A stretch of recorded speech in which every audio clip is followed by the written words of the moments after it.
Hachette Audio presents The End of the Alphabet, How Gen Z Can Save America. Written and read by Isabel Brown.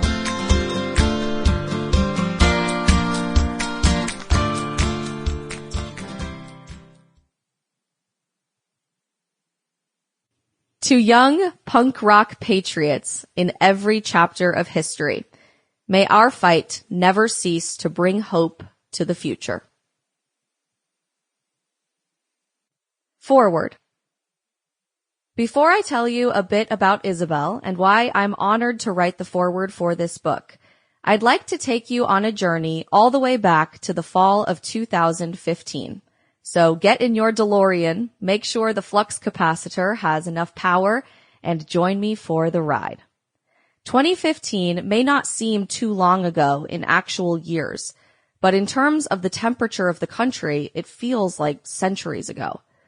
It was a time before the Trump presidency, before COVID, before Black Lives Matter, and even before TikTok. While our political wars had long been raging, our culture wars were just beginning to simmer.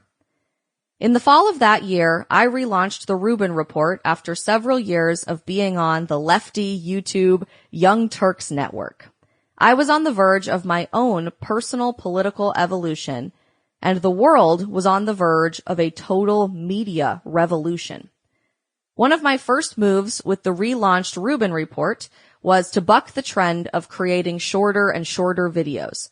While this was before TikTok, it was during the explosion of Snapchat and the height of the now defunct 6-second video madness of Vine.